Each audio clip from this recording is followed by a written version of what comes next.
Hello friends, this week we are working on the wonderful Disney tune, A Dream is a Wish Your Heart Makes.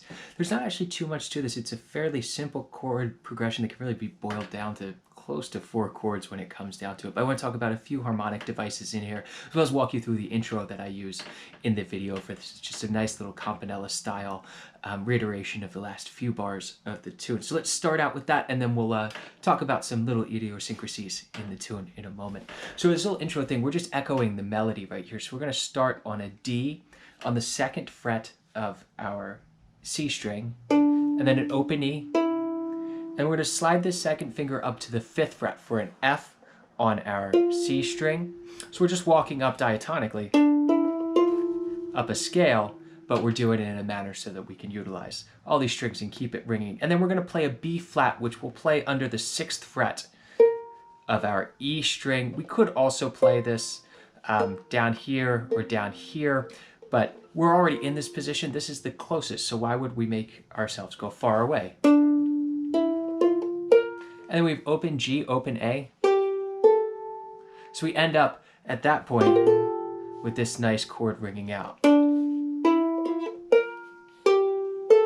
And then we're just going to resolve down to the F here, and it'll be a quarter note triplet. So F, G, A, and then we're going to play a C7th chord. And this is a great alternative voicing to know anyway. A lot of people, you'll play a C7th like this, which is perfect. This is how we're all taught it. But one of the great things about reentrant tuning is we can still have this C up top, and we can actually play the B flat on the 3rd fret of our G string, so that we have a little bit more tension with this whole step here, as opposed to having the octave and a whole step. So slightly different voicing, but nice one to have in your repertoire if you're going from C to C7th. We can add that B flat in on the G. So here's the little intro section, nice and slow.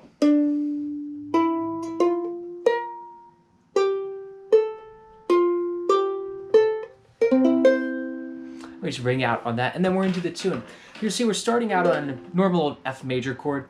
Nothing fancy going on here. But what might throw you is this F sharp diminished 7th on bar 2. Now this isn't in every recording of the tune, and feel free to omit it. You can just play an F for the first few bars of this tune and it'll sound just fine harmonically.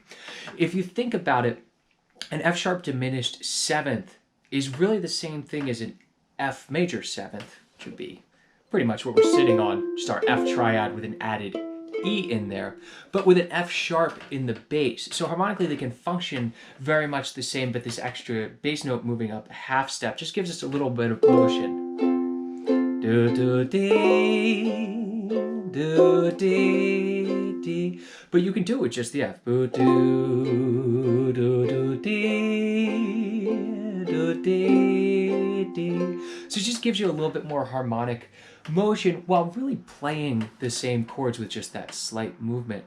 So as we're going on, the next thing that's really odd, we're mostly playing in the key here. We have B flat 6th, our standard 4 chord, we have G minor 7th, we have C7th, so there's nothing going on here. So the really odd one out in this A section is the A7th chord, which is a dominant 3 chord.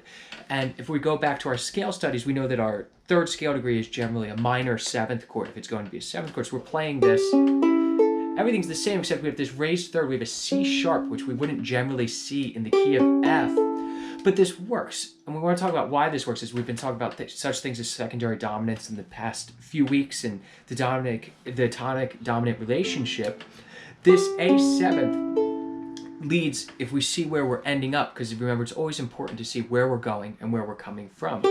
We're going to a B flat 6th chord here. And you'll note that the B flat 6th, that's just a half step away from this A7th. So we're keeping this G as a common tone throughout the 2 chords, and everything else is just moving up 1 half step, giving this nice sense of direction to the tune. You can hear, if you listen to it, that you almost want to resolve to it a D minor. That would work as well, but we figure our D minor and our B flat 6th are actually fairly related. They have the D and the F in here, and then we have this B flat here, which you could almost think of as a flat 9 and a D minor chord. So this A7th is really acting as our dominant chord to get to what would normally be a a D minor 7th, but resolving it just that half step up with limited motion to the B flat 6th chord instead. So as we go through, everything else in the tune makes sense until we get close to the end, and this is something we talked about last week in It's Always You, which is using our secondary dominant. So we look at the beginning of the B section of the tune, and we have that C minor 7th to F 7th, resolving to the B flat 6th. So we're using a different motion to get to the same part. Much as in the A section, we were going to that B flat 6th chord, but we used this A 7th before. But now we're using A 2-5-1 in the key of B flat, in the key of our 4 chord, which we know is a very common one. We can really even think of this bar, it could just be an F7th the entire bar. You don't need the C minor 7th, just a little extra motion, and lands right on that B flat 6th for you. And then the rest of the tune, there's not really much going on. We have the B flat 6th, B flat minor 6th, a very common change that we see in so many tunes. I can't believe that you're in love with me, I'll see you in my dreams. Things such as that. It's a very common substitution after the 4 to have a minor 6 to walk down, and then we just have 1, 5, 1. So most of this tune you can boil down to really being F, C 7th, and B flat the entire tune. There's not a whole lot more going on here harmonically. There's just some extra spice added throughout. I'll see y'all next week.